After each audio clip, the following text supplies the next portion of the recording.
അമ്മ എന്ന വേർഡിനെ ചുറ്റിപ്പറ്റിയിട്ട് എല്ലാ ആഴ്ചയിലും ഒരു പുതിയ വിവാദം ഉണ്ടാവണം എന്നുള്ളത് കേരളത്തിലെ പുതിയൊരു സിറ്റുവേഷൻ ആണെന്നാണ് തോന്നുന്നത്. ഇപ്രാവശ്യം പക്ഷേ താരസംഘടനയായിട്ടുള്ള അമ്മ അഥവാ AMMA ആണ് ഒരു പ്രോബ്ലവുമായിട്ട് വന്നിട്ടുള്ളത് കേട്ടോ. സത്യം പറഞ്ഞുള്ളത് പറയണതും കേൾക്കണതും അതിനെപ്പറ്റി ആൾക്കാർ ചർച്ച ചെയ്യുന്നത് കാണുന്നതും ഒക്കെ ഇച്ചിരി നാണക്കേട് ഉണ്ടാക്കുന്ന ഒരു പരിപാടിയാണ്. നമ്മൾ അവരുടെ ആരും അല്ലെങ്കിൽ പോലും നമുക്ക് കേൾക്കുമ്പോൾ വളരെ മോശമായിട്ട് തോന്നുന്ന കുറേ കാര്യങ്ങൾ അതൊക്കെ. ഇൻഡസ്റ്റെല്ലാർ തോറ്റുപോകും അതുപോലെയുള്ള ആരോപണങ്ങളും ചുള്ളറിയാത്ത രഹസ്യങ്ങൾ പോലെയുള്ള കുറ്റങ്ങളൊക്കെയാണ് ഇതിൻ്റെ ഉള്ളിൽ നിന്ന് വരുന്നത്. ചിലരുടെ മേൽ അവിഹിതം ആരോപിക്കുന്നു, ചിലർ കാരണം ചിലരുടെ കുടുംബ ബന്ധങ്ങൾ തകരുന്ന സിറ്റുവേഷനിൽ ഉണ്ടാകുന്നു എന്ന് പ്രസ് മീറ്റിൽ വിളിച്ച് പറയുന്നു. വേറെ ചിലർ മതം മാറ്റത്തിന് ശ്രമിച്ചു എന്നുള്ള ആരോപണങ്ങൾ ഉണ്ടാകുന്നു. പിന്നെ ചിലർ വേറെ എന്തെന്തൊക്കെയോ ചെയ്തു, ഞാനത് പറയുന്നില്ല. അങ്ങനെയുള്ള കുറേ കാര്യങ്ങൾ ഉണ്ടാകുന്നു. അങ്ങനെ മൊത്തത്തിൽ അങ്ങോട്ടും ഇങ്ങോട്ടൊക്കെ ആരോപണമാണ്. ഇനി ഇതിനെ ഹെഡ് ചെയ്യുന്നൊരു വ്യക്തി വന്നിട്ട് പറയുന്നു, ഈ ഒരു ഓർഗനൈസേഷനിൽ എല്ലാവരും പരസ്പരം അങ്ങോട്ടും ഇങ്ങോട്ടും കമ്മ്യൂണിക്കേഷൻ പ്രശ്നങ്ങളാണ്, ആരും അങ്ങോട്ടും ഇങ്ങോട്ടും സംസാരിക്കില്ല, എല്ലാ ആൾക്കാർക്കും അപ്പുറത്തും ഇപ്പുറത്തൊക്കെ പ്രശ്നമുണ്ട്, എപ്പോൾ മീറ്റിംഗ് വിളിച്ചാലും ഒരു പൊട്ടിത്തെറിയോ ഒരു പ്രോബ്ലമോ ഇല്ലാണ്ടിരിക്കില്ല എന്നൊക്കെ പറഞ്ഞ് ഇഷ്ടംപോലെ ആരോപണങ്ങളാണ് വന്നുകൊണ്ടിരിക്കുന്നത്. ആൻഡ് ഇതിൻ്റെയൊക്കെ തുടക്കം എന്ന് പറയുന്നത് അൻസിബ ഹസൻ അവരുണ്ടായിരുന്ന ഒരു ഒരു ഒരു ഒരു പൊസിഷനിൽ നിന്ന് രാജിവെച്ചതും അതിനെ തുടർന്നുണ്ടായ കുറേ പൊട്ടിത്തെറികളിൽ നിന്നൊക്കെയാണെന്നാണ് മനസ്സിലാക്കുന്നത്. എനിവേയ്സ്, ഇവിടുത്തെ ഒരു ഇൻഡസ്റ്റെല്ലാർ സ്റ്റോറി വലിച്ചു നീട്ടിയിട്ട് അതിന് സെക്കൻഡ് പാർട്ട് ഇറക്കുക എന്നുള്ളതല്ല എൻ്റെ ഉദ്ദേശം. ഞാൻ ആഗ്രഹിക്കുന്നത് നിങ്ങളെല്ലാവരും സ്വയം നിങ്ങൾ അമ്മ പോലൊരു ഓർഗനൈസേഷനിലാണോ ജോലി ചെയ്യുന്നത് എന്ന് പരിശോധിച്ചിട്ട് അവിടെ നിന്ന് മാറാനുള്ള പരമാവധി കാര്യങ്ങൾ നോക്കുക, അല്ലെങ്കിൽ അതിന് നിങ്ങളെ പ്രേരിപ്പിക്കുക എന്നുള്ളതാണ് ഈ ഒരു വീഡിയോയിലൂടെ ഞാൻ ഉദ്ദേശിക്കുന്ന കാര്യം കേട്ടോ. കാരണം എന്താ വെച്ചാൽ നിർഭാഗ്യവശാൽ എനിക്കും അങ്ങനെയുള്ള സ്ഥലങ്ങളിലൊക്കെ ജോലി ചെയ്യേണ്ടി വന്നിട്ടുണ്ട്.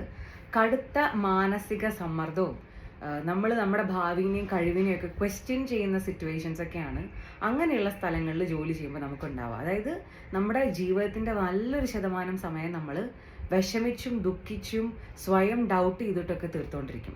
അതുകൊണ്ട് ഞാൻ ചിലത് അങ്ങോട്ട് പറയാം, നിങ്ങൾ സ്വയം പരിശോധിക്കുക, എന്നിട്ട് നിങ്ങൾ നിങ്ങളുടേതായിട്ടുള്ള രീതിയിലുള്ള നല്ല തീരുമാനങ്ങൾ എടുക്കുക. ആദ്യത്തെ കാര്യം, നിങ്ങൾ ജോലി ചെയ്യുന്ന സ്ഥാപനം എന്തൊക്കെ വലിയ സ്ഥാപനമാണെങ്കിലും ഇവിടെ ഹയർ ഒഫീഷ്യൽസും എംപ്ലോയീസും തമ്മിൽ വളരെ ഭീകരമായിട്ടുള്ള കമ്മ്യൂണിക്കേഷൻ പ്രശ്നങ്ങൾ നിലനിൽക്കുന്നുണ്ടെങ്കിൽ, വളരെ വാശിക്കാരായിട്ടുള്ള വ്യക്തികൾ ചില പ്രത്യേക കാര്യങ്ങൾ കമ്മ്യൂണിക്കേറ്റ് ചെയ്യുന്നത് ശ്രദ്ധിക്കാൻ തയ്യാറല്ല, ചില കാര്യങ്ങൾ വൃത്തിയായിട്ട് കമ്മ്യൂണിക്കേറ്റ് ചെയ്യാൻ തയ്യാറല്ല എന്നീ സാഹചര്യങ്ങളൊക്കെ ഉണ്ട് എന്നാണെങ്കിൽ നിങ്ങൾ നിൽക്കുന്ന സ്ഥലം കുറച്ച് അപകടം പിടിച്ചിട്ടുള്ളൊരു സ്ഥലമാണ്. ഒന്ന് നിങ്ങൾക്ക് ചെയ്യാൻ പറ്റുന്നത് നിങ്ങളുടെ ഭാഗത്തു നിന്നുള്ള നിങ്ങളുടെ സൈഡിൽ നിന്നുള്ള കമ്മ്യൂണിക്കേഷൻസും ചാനൽസും ഒക്കെ വളരെ വൃത്തിയായിട്ട് സൂക്ഷിക്കുക എന്നുള്ളതാണ്. രണ്ട് എന്ന് പറയുന്നത്, എന്തൊക്കെ ചെയ്തിട്ടും അവിടെ ഒരു രക്ഷയില്ലെന്നാണെങ്കിൽ അവിടെ നിന്ന് പതുക്കെ മാറുക എന്നുള്ളതാണ്. കാരണം ഈ കമ്മ്യൂണിക്കേഷൻ പക്കയല്ലാത്ത ഓർഗനൈസേഷൻസിൽ എന്താ സംഭവിക്കുക എന്നൊക്കെ ചോദിച്ചാൽ, വളരെ വലിയൊരു പ്രോബ്ലം എപ്പോഴെങ്കിലുമൊക്കെ സംഭവിക്കുമ്പോൾ കുറേ ആളുകൾ കുറേ ആൾക്കാരെ പഴിചാരി അവരുടെ എന്താ പറയുക പ്രൊഫഷണൽ റെപ്യൂട്ടേഷനൊക്കെ നശിപ്പിച്ച് ആ ആളിനെ മാനസികമായി സമ്മർദ്ദത്തിലാക്കുന്ന കുറേ സാഹചര്യങ്ങളുണ്ടാവും. ഇനി വേറൊരു സംഗതി എന്താണെന്ന് വെച്ചാൽ, ചില ആൾക്കാരോട് ചില ഹയർ ഒഫീഷ്യൽസ് കമ്മ്യൂണിക്കേറ്റ് ചെയ്തിട്ടുള്ള അത് മറ്റുള്ളവരിലേക്ക് എത്തിക്കണം എന്ന് പറയുന്ന കാര്യങ്ങൾ അവരുടെ പേഴ്സണൽ ബെനിഫിറ്റിന് വേണ്ടിയിട്ട് മിണ്ടാണ്ടിരുന്നിട്ട് ബാക്കിയുള്ള എല്ലാ ആൾക്കാരെയും പ്രശ്നത്തിലാക്കുന്ന സിറ്റുവേഷൻസും ചില സംഘടനകളിൽ ഉണ്ടാവും, ചില ഓർഗനൈസേഷൻസിലുണ്ടാവും. ഇങ്ങനത്തെ ഓർഗനൈസേഷൻസിൽ ജോലി ചെയ്യാന്ന് പറയുന്നത് എല്ലാ ദിവസവും നെഞ്ചിൻ്റെ മുകളിൽ അമ്മിക്കല്ല് കയറ്റി വെച്ചിട്ട് നടക്കുന്നതിന് തുല്യമായിരിക്കും. സോ അത്തരം ഓർഗനൈസേഷൻ ആണോ നിങ്ങളുടെ എന്നുള്ളത് നിങ്ങൾ സ്വയം ചെക്ക് ചെയ്യുക. ഇനി രണ്ടാമത്തത്, ഒരു പെറ്റ് കൾച്ചർ അല്ലെങ്കിൽ കുറേ ആൾക്കാർ ഫേവറേറ്റുകളായിട്ട് ട്രീറ്റ് ചെയ്യുന്ന ഒരു പരിപാടിയാണ്. അത് അതിനേക്കാട്ടിലും അസഹനീയമായിട്ടുള്ളൊരു വസ്തുതയാണ്.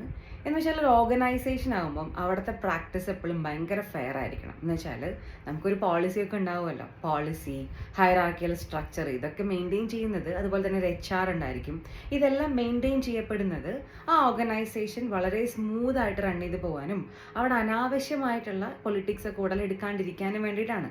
പക്ഷെ അൺഫോർച്ചുനേറ്റ്ലി ഈ ഹയർ ഒഫീഷ്യൽസിന് അതുപോലെ തന്നെ വേറെ ചില ആൾക്കാർക്ക് ഈ ഒരു അവർ ഇരിക്കുന്ന ഒരു പൊസിഷൻ ഹെഡ് ചെയ്ത് പോകാനുള്ള ഒരു മാനസികമായിട്ടുള്ള മെച്യൂരിറ്റി ഉണ്ടാവില്ല. അപ്പം അങ്ങനത്തെ ആൾക്കാരാണ് ഈ ഓർഗനൈസേഷൻസിലെ ചില ആൾക്കാരെ അവരുടെ ഫേവറേറ്റുകളായിട്ട് കണക്കാക്കുക. ഈ ഫേവറേറ്റുകളായിട്ടുള്ള ചില വ്യക്തികൾ അല്ലെങ്കിൽ പെറ്റുകളായിട്ടുള്ള ചില വ്യക്തികൾ വരുമ്പോൾ എന്താ സംഭവിക്കുകയെന്ന് ചോദിച്ചാൽ, ആ ആളിന് പ്രത്യേകിച്ച് ഒരു എക്സ്പീരിയൻസോ പ്രത്യേകിച്ച് കഴിവോ അതല്ലെങ്കിൽ പ്രത്യേകിച്ച് ഒരു കാര്യം തന്നെ എക്സിക്യൂട്ട് ചെയ്യാനായിട്ടുള്ള ഒരു ഒരു ഒരു മെച്യൂരിറ്റി ഒന്നും അയാൾക്ക് ഇല്ലെങ്കിലും നല്ല നല്ല പൊസിഷനുകൾ, നല്ല നല്ല സിറ്റുവേഷനുകൾ, അതേപോലെ തന്നെ എല്ലാ കാര്യങ്ങളും ആ ആൾക്ക് വേണ്ടി കൊടുക്കപ്പെടും. ഇനി അയാൾ കാരണം വർക്കിൽ ഒരു പ്രശ്നം ഉണ്ടായി കഴിഞ്ഞാൽ ആ ആളിനെ പ്രൊട്ടക്റ്റ് ചെയ്യാൻ വേണ്ടിയിട്ട് ഇവരെല്ലാം കൂടെ നിൽക്കുന്ന ഒരു സാഹചര്യം ഉണ്ടാവും. ഇങ്ങനത്തെ സിറ്റുവേഷനിൽ ഒരു പ്രശ്നം എന്താണെന്ന് വെച്ചിട്ടുണ്ടെങ്കിൽ, നന്നായിട്ട് ജോലി ചെയ്യുന്ന ഒരാളാണ് താങ്കളെങ്കിൽ നിങ്ങൾക്ക് ഭയങ്കരമായിട്ടുള്ള ബുദ്ധിമുട്ട് ഫീൽ ചെയ്യും. അഗൈൻ ഞാൻ പറഞ്ഞതുപോലെ സ്വന്തം വേർത്തിനെ നിങ്ങൾ ക്വസ്റ്റ്യൻ ചെയ്യുന്ന സിറ്റുവേഷൻസ് ഉണ്ടാവും.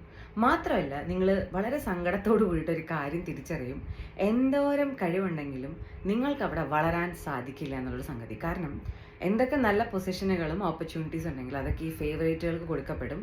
അവർ അത് കുളമാക്കും. അത് വലിയ വ്യത്യാസമൊന്നും ഇല്ലാത്തൊരു കാര്യമാണ്, അല്ലെങ്കിൽ ഡൗട്ടില്ലാത്തൊരു കാര്യമാണ്. പക്ഷേ നിങ്ങൾക്ക് ഒരിക്കലും നിങ്ങൾ ചെയ്യുന്ന കാര്യങ്ങളിൽ നിന്നും യാതൊരു തരത്തിലുള്ള ഉയർച്ചയും സംഭവിക്കാൻ പോകുന്നില്ല. അത് സാലറിയുടെ കാര്യത്തിലാണെങ്കിലും കിട്ടുന്ന ഓപ്പർച്യൂണിറ്റീസിൻ്റെ വിസിബിലിറ്റിയുടെ കാര്യത്തിലാണെങ്കിലും അങ്ങനെ തന്നെ ആയിരിക്കും. ഈ പെറ്റുകളെ പോലെയുള്ള മറ്റു ചില ആൾക്കാരും കൂടെ ചില ഓർഗനൈസേഷൻസിൽ ഉണ്ടാവും. അതായത് വിശ്വസ്തനായിട്ടുള്ള അടിമക്കണ്ണുകൾ, അങ്ങനെയൊക്കെ വേണമെങ്കിൽ നമുക്ക് ഇവരെ വിളിക്കാം. ഇവർ ഭയങ്കര ലോയലായിരിക്കും ഈ പറയുന്ന എന്താ പറയുക ഹയർ ഒഫീഷ്യൽസിനോട്. അവരാണെങ്കിൽ അത് ഭയങ്കരമായിട്ട് മുതലെടുക്കുകയും ചെയ്യും. അപ്പോൾ ഈ ലോയലായിട്ടുള്ള ആൾക്കാർ എന്തിനാണ് ലോയലായിട്ട് നിൽക്കണേന്ന് ചോദിച്ചിട്ടുണ്ടെങ്കിൽ, അവർക്ക് അവിടെ വളരണം ഇൻ ദ സെൻസ് അവർക്ക് പൊസിഷൻസ് വേണം, അതേപോലെ തന്നെ അവർക്ക് സാലറി വേണം, ഇതൊക്കെ വേണം. പക്ഷേ പണിയെടുക്കുമെന്ന് ചോദിച്ചാൽ ഇല്ല. ഇവരുടെ മെയിൻ പരിപാടി എന്ന് പറയുന്നത് അതിനുള്ളിൽ നടക്കുന്ന കുഞ്ഞു കുഞ്ഞു കാര്യങ്ങളൊക്കെ ഊതിപ്പെരിപ്പിച്ച് പൊടിപ്പും തൊങ്ങലൊക്കെ ആക്കിയിട്ട് മുകളിൽ കൊണ്ടെത്തിക്കുക. അങ്ങനെ ഫ്ലാറ്ററിയിലൂടെ ആ മുകളിലിരിക്കുന്ന ഒഫീഷ്യലിൻ്റെ പ്രീതിയും വിശ്വസ്തതയും പിടിച്ചു പറ്റുക. അങ്ങനെ അയാളിൽ നിന്നും വേണ്ടുന്ന കാര്യങ്ങളൊക്കെ നേടിയെടുക്കുക. ആ ആളാണെങ്കിൽ വളരെ ഇമ്മച്വേർഡായിട്ട് ഇയാൾ പറയുന്നതിലെ കാമ്പുകളോ അതല്ലെങ്കിൽ സത്യമുണ്ടോ എന്നൊന്നും അന്വേഷിക്കാണ്ട് ഇമ്പൾസീവായിട്ടുള്ള തീരുമാനങ്ങൾ എടുക്കും. അപ്പം അങ്ങനത്തെ ഒരു ഓർഗനൈസേഷനിലാണ് നിങ്ങൾ വർക്ക് ചെയ്യുന്നതെന്നാണെങ്കിൽ എനിക്ക് വേറൊന്നും പറയാനില്ല. പതുക്കെ മറ്റൊരു ജോലി തപ്പുക, എന്നിട്ട് പതുക്കെ ഇവിടെ നിന്ന് ഇറങ്ങുക. നമുക്ക് എല്ലാവർക്കും ജീവിതത്തിൽ വേണ്ടത് കാശിൻ്റെ കൂടെ തന്നെ സമാധാനവും സന്തോഷവും, രാവിലെ എഴുന്നേൽക്കുമ്പോൾ നെഞ്ചത്ത് നേരത്തെ പറഞ്ഞ പോലെ അമ്മിക്കല്ല് കയറ്റി വെച്ചിട്ടില്ല എന്നുള്ളൊരു ഫീലുമാണ്. ഇനി കാണുമ്പോൾ വളരെ രസകരമായിട്ടുള്ള നല്ലത് എന്ന് തോന്നുന്ന എന്നാൽ വളരെ അപകടം പിടിച്ചിട്ടുള്ള ചില ഓർഗനൈസേഷൻസ് ഉണ്ട്. അതെന്താ സംഭവം ചോദിച്ചാൽ, ഈ ഓർഗനൈസേഷൻസ് കാണുമ്പോൾ ഇവിടുത്തെ ആൾക്കാരൊക്കെ പരസ്പരമുള്ള വ്യക്തിബന്ധങ്ങളുടെ പേരിലായിരിക്കും നിലനിന്ന് പോകുന്നുണ്ടായിരിക്കും. ചില ആൾക്കാരോട് ഭയങ്കര ലോയലായിട്ടൊക്കെ നിന്നിട്ടായിരിക്കും വർക്ക് ചെയ്ത് പോകുന്നുണ്ടായിരിക്കും. പക്ഷേ ഇവരൊരു പോളിസിയോ അതല്ലെങ്കിൽ ഫെയർനെസ് പ്രാക്ടീസുകളോ ഒന്നും ഫോളോ ചെയ്യുന്നുണ്ടായിരിക്കില്ല. അതായത് ഇവർ ഈ വ്യക്തിബന്ധങ്ങളുടെ പേരിൽ മാത്രം കമ്പനി റൺ ചെയ്ത് പോകും. പക്ഷേ അതിന് ചെയ്യേണ്ടുന്ന ചില പോളിസികളൊക്കെ ഒരു ഓർഗനൈസേഷൻ ആകുമ്പോൾ ഇന്ന ആളോട് റിപ്പോർട്ട് ചെയ്യണം, ഇന്ന കാര്യങ്ങൾ പോലെ ചെയ്യണം, ഇന്ന കാര്യങ്ങളിൽ ഇന്ന കൾച്ചേഴ്സ് കീപ്പ് ചെയ്യണം എന്നുള്ള ഒന്നും അവിടെ ഉണ്ടാവില്ല. അപ്പം അങ്ങനത്തെ ഓർഗനൈസേഷൻസിൽ എന്താ സംഭവിക്കുകയെന്ന് ചോദിച്ചാൽ, ഈ നല്ല ദോസ്തുക്കളായിരുന്ന ഏതെങ്കിലും വ്യക്തികൾ തമ്മിൽ തെറ്റുമ്പോൾ അത് എൻ്റയർ വർക്കിനെ അല്ലെങ്കിൽ ആ വർക്ക് കൾച്ചറിനെ മൊത്തത്തിൽ അത് ബാധിക്കും, മൊത്തത്തിൽ അത് നശിച്ച് ഒരു വഴിക്കാവും. അപ്പോൾ ഇതും ഇതിൻ്റെ ഉള്ളിൽ ഉൾക്കൊള്ളുന്ന ഒരു കാര്യമാണ്. ഇനി ഏറ്റവും അപകടം പിടിച്ചൊരു കാര്യം, കുറ്റം പറച്ചിൽ കൾച്ചർ. അത് പറയാണ്ടിരിക്കുന്നതാണ് ഭേദം. ഇപ്പം നമ്മുടെയൊക്കെ ചില ഓർഗനൈസേഷൻസിൽ എവിടെ പോയാലും ചില ഗ്രൂപ്പുകൾ ഉണ്ടായിരിക്കും. അതും പറയണം, ഗ്രൂപ്പ്സ് ഉണ്ടായിരിക്കും, അതുപോലെ തന്നെ കുറ്റം പറയുന്ന കൾച്ചർ. അപ്പോൾ ഓർഗനൈസേഷൻസിൽ ഒരു 20-25 ആൾക്കാരുണ്ടെങ്കിൽ അതിൻ്റെ ഉള്ളിൽ അത്രയും തന്നെ ഗ്രൂപ്പുകളും ഉണ്ടെന്നാണെങ്കിൽ അത് ഭയങ്കര അപകടം പിടിച്ചിട്ടുള്ളൊരു സ്ഥലമാണ് ജോലി ചെയ്യാനായിട്ട്. അപ്പം ഇതിലൊരു ഗ്രൂപ്പ് മറ്റേ ഗ്രൂപ്പിനെതിരെ എപ്പോഴും ആരോപണങ്ങൾ കൊണ്ടുവന്നുകൊണ്ടിരിക്കും, മറ്റേ ഗ്രൂപ്പ് ഇവർക്കെതിരെ ആരോപണങ്ങൾ കൊണ്ടുവന്നുകൊണ്ടിരിക്കും, ഈ ഗ്രൂപ്പും പരസ്പരം പണി കൊടുക്കാനായിട്ടുള്ള സിറ്റുവേഷൻസ് നോക്കിക്കൊണ്ടിരിക്കും. ഇതിൻ്റെ ഇടയിൽ നിങ്ങളൊരു പുതിയ ആളാണെങ്കിൽ, എനിക്കൊക്കെ അതാ സംഭവിച്ചിട്ടുണ്ടായിരുന്നേ, ഇതിൻ്റെ ഇടയിൽ നിങ്ങളൊരു പുതിയ എംപ്ലോയി ആണ് ഓർഗനൈസേഷനിൽ നിന്നാണെങ്കിൽ ഇവരുടെ 2 പേരുടെ ഇടയിൽ നമ്മൾ പെടും. ബിക്കോസ് നമ്മൾ സൂപ്പർ ജൂനിയർ ആയിരിക്കും. അതൊന്ന്. രണ്ടെന്ന് പറയുന്നത്, ആരെ എന്ത് വിശ്വസിക്കണം എന്നുള്ള കാര്യത്തിൽ നമ്മൾ ഭയങ്കരമായിട്ട് കഷ്ടപ്പെട്ട് ഇങ്ങനെ സ്റ്റക്കായിട്ട് നിൽക്കും. നമ്മുടെ ജോലി പ്രോപ്പറായിട്ട് ചെയ്യാൻ ഇവർ നമ്മളെ അനുവദിക്കില്ല. കാരണം ഇവർക്ക് പരസ്പരം പണി കൊടുക്കാനുള്ളതാണ്. ഇനി കുറ്റം പറച്ചിൽ.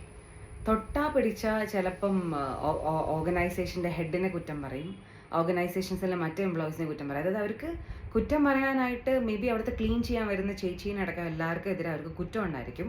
കുറ്റങ്ങളെക്കാൾ കൂടുതൽ ഗോസിപ്പുകളും ആരോപണങ്ങളും ഒക്കെ ഉണ്ടായിരിക്കും. അങ്ങനെ ആ വർക്ക് കൾച്ചർ വളരെ വളരെ പരിതാപകരമായിട്ടുള്ളൊരു സംഗതിയായിരിക്കും.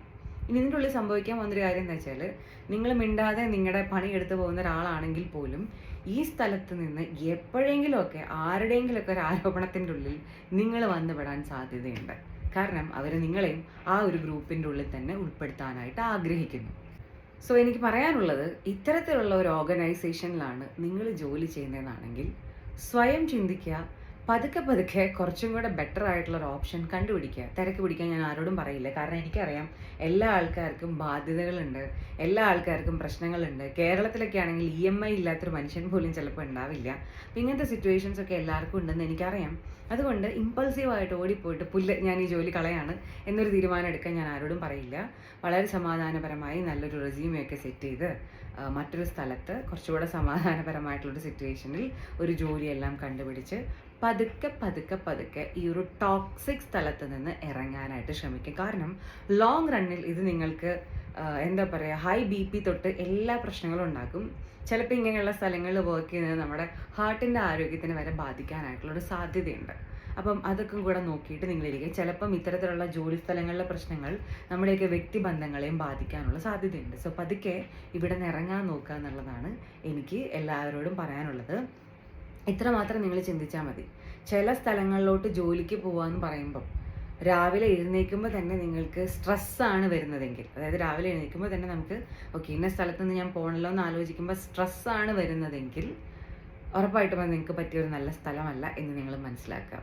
അപ്പം ഈ അമ്മ പോലെയുള്ള ഓർഗനൈസേഷൻസിനോട് ഉള്ള റിക്വസ്റ്റ് എന്താണെന്ന് വെച്ചാൽ, നമ്മൾ മലയാളികൾ ഇത്രയും ഭംഗിയായിട്ട് കാണാം, മലയാളി എന്നല്ല കുഞ്ഞുങ്ങളുള്ള ആൾക്കാരും നമ്മൾ ഓൾറെഡി പറഞ്ഞതാണ് അമ്മ എന്ന് പറഞ്ഞ വേർഡിനെ കുറിച്ചിട്ട്. അപ്പം നമ്മൾ ഭയങ്കര പവിത്രമായിട്ട് കാണുന്ന ഈ ഒരു വേർഡൊക്കെ ഒരു ഓർഗനൈസേഷൻ്റെ പേരായിട്ട് ഇട്ട് വെച്ചിട്ട് അതിന് ഇത്രയും ചീത്തപ്പേര് മേടിച്ചു കൊടുക്കരുത്. അത് മാറ്റുന്നത് കുറച്ച് ഉചിതമായിട്ടുള്ളൊരു കാര്യമായിരിക്കും.